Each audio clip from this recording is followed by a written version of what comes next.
సంస్కృతి సాంప్రదాయంలో మహిళకు ఆడబిడ్డకు ఉన్న ప్రత్యేకమైన గుర్తింపు వాళ్ళ శక్తి శ్రీమతి ఇందిరాగాంధీ గారి ప్రపంచానికి చాటి చెప్పిండ్రు.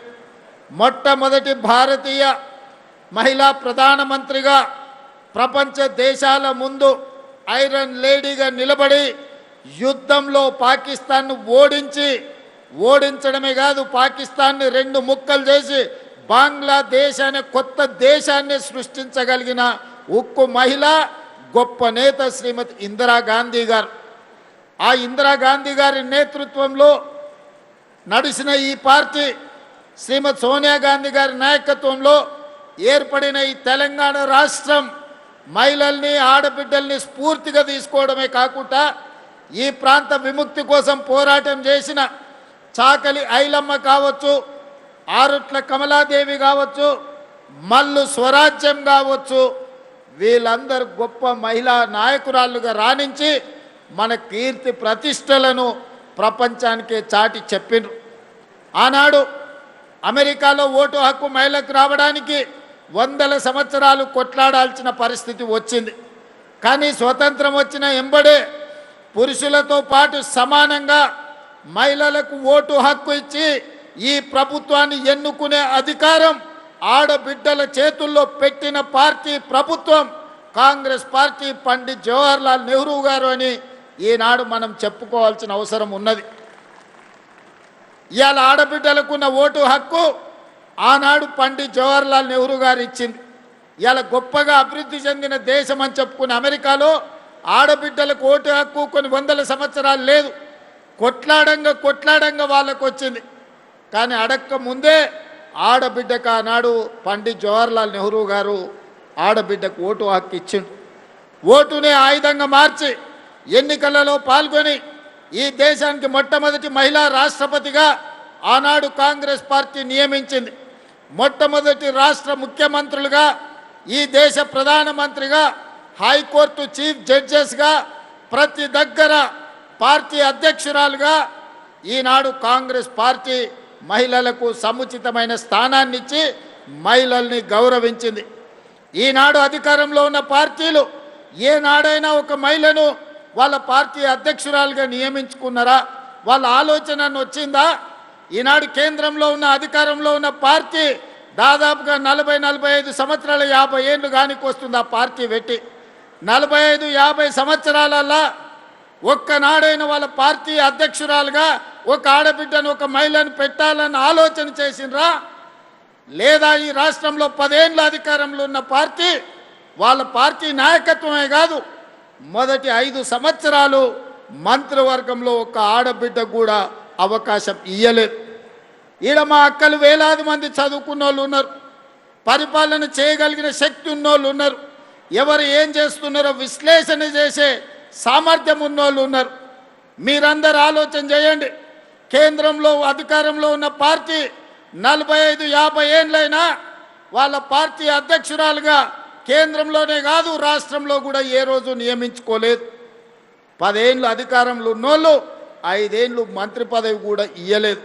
కానీ ఇందిరమ్మ స్ఫూర్తితో, సోనియమ్మ ఆశీర్వాదంతో ప్రజాపాలన ఏర్పడితే మొదటి రోజే ఈరోజు కొండా సురేఖమ్మను, ధనసరి సీతక్కను మంత్రులుగా చేసి పరిపాలనలో భాగస్వాములను చేస్తే ఈరోజు వేలాది మంది ఆడబిడ్డలకు ఈరోజు ప్రయోజనం చేకూరిందా లేదా ఆలోచన చేయండి.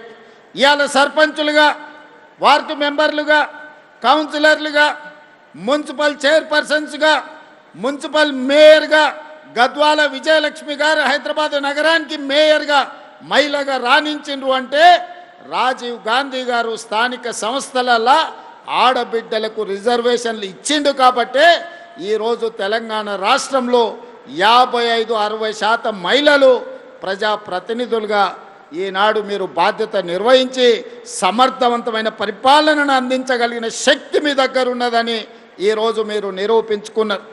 ఇదే కాదు, చట్టసభలలో ఎమ్మెల్యేలుగా, ఎంపీలుగా, కేంద్ర మంత్రులుగా మీరు రాణించాలని 2013లోనే శ్రీమతి సోనియా గాంధీ గారు చట్టసభలలో మహిళలకు రిజర్వేషన్లు ఉండాలి, 33% ఇవ్వాలి అని 2013లోనే రాజ్యసభలో బిల్లును ఆమోదింపజేసిన నాయకురాలు శ్రీమతి సోనియా గాంధీ గారు రాబోయే రోజుల్లో వచ్చే ఎన్నికల్లో 33% మహిళలు శాసనసభలో, పార్లమెంటులో, రాష్ట్రంలో, కేంద్రంలో ఎమ్మెల్యేలుగా, ఎంపీలుగా, రాష్ట్ర మంత్రులుగా, కేంద్ర మంత్రులుగా రాణించబోతున్నారు.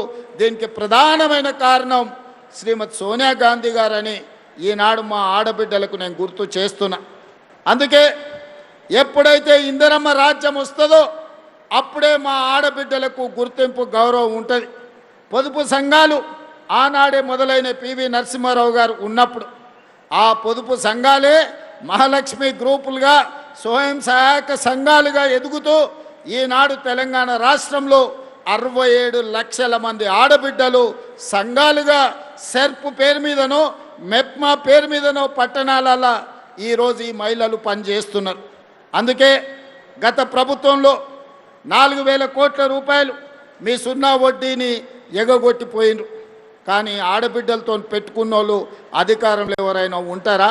అందుకే రొట్టెలు చేసేటప్పుడు సలాకి ఎర్రగా కాల్చి ఎట్లయితే వాత పెట్టినరో, వాత పెడితే ఇవాళ మా అక్కలు పెట్టిన వాతలకు అధికారం దిగిపోయి కొంతమంది ఫామ్ హౌస్లో పండుకొని ఏడుస్తున్నారు. అలాంటి అక్కలు మీ ఆశీర్వాదంతో మీ అండగా ఏర్పడ్డ ఈ ప్రభుత్వం 48 గంటల్లోనే డిసెంబర్ 9, 2023 నాడు మహాలక్ష్మి పథకం ద్వారా ఆర్టీసీ బస్సుల్లో ఆడబిడ్డలకు ఉచిత ప్రయాణాన్ని ఇవ్వాలి అని అసెంబ్లీ సాక్షిగా మొట్టమొదటి బస్సును ప్రారంభించి ఆ బస్సులో మా తోడబుట్టిన ఆడబిడ్డలను అందరినీ బస్సు ప్రయాణంలో తీసుకెళ్ళి జాతికి అంకితం చేసినాం. ఆనాటి నుంచి ఈనాటి వరకు 10,500 కోట్ల రూపాయలు మా ఆడబిడ్డల కోసం ఆర్టీసీ కార్పొరేషన్కి ఈరోజు రాష్ట్ర ప్రభుత్వం చెల్లించింది. ఇక్కడున్న మా అక్కల్ని ఆలోచన చేయమంటున్నా.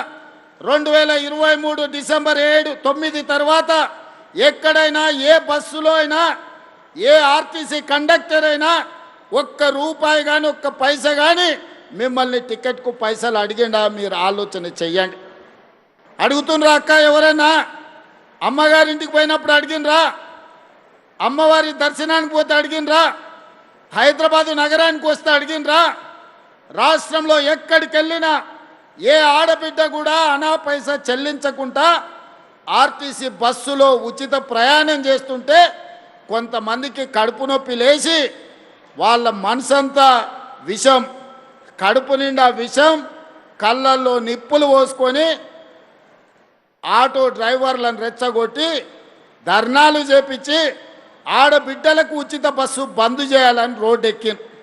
నేను ఆ పిలిపించిన మా అక్కలకు, అక్క ఎవ్వడు రోడ్డు ఎక్కితే వాళ్ళ ఇంట్లోండే ఆడబిడ్డ బువ్వ బంధు పెట్టుర్రి, సలాకి కాల్చి వాతలు పెట్టుర్రని. ఒక్క దెబ్బకే అర్థమైంది. మా అక్కలందరూ తయారైనరు. ఒక్కరొక్కరిని జుట్టు పట్టుకొని వంగబెట్టి గుద్దే పరిస్థితి వచ్చిందని రెచ్చగొట్టిన రాజకీయ నాయకులు తేలుగుట్టిన దొంగల్లాక మంచం కింద దాచుకుంటున్నారు. ఇవాళ వాళ్ళ బాధ ఏందో నాకు అర్థమవుతలేదు. మా పిల్లలు చదువుకోనికే మంచిగా పోతురు. ఇంతకుముందు పక్కూరికి పోవాలంటే, ఆడపిల్లని చదివించుకోవాలంటే బస్సు కిరాయితో పాటు ఎక్కడ పంపాలనో కష్టం ఉండే. ఇవాళ ఆడపిల్లలు గ్రామీణ ప్రాంతాలలో పక్క ఊరికి ఆర్టీసీ బస్సులు వెళ్ళి ఇవాళ చదువుకుంటున్నారు. పాఠశాలల్లో ఆడపిల్లల డ్రాప్అవుట్స్ తగ్గిపోయినాయి. ఈరోజు విద్యా శాతం పెరిగింది. ఆడపిల్లలు విద్యలో రాణిస్తారు. ఆడపిల్ల ఎప్పుడైతే చదువుకుంటుందో ఆ కుటుంబం బాగుపడుతుంది, ఆ కుటుంబం ఆర్థికంగా నిలబడుతుంది. అందుకే ఆడపిల్లల్ని చదువుకోవడానికి అవసరమైన సంపూర్ణమైన సహాయాన్ని ఈనాడు ఆడపిల్లలకు అందించినాం.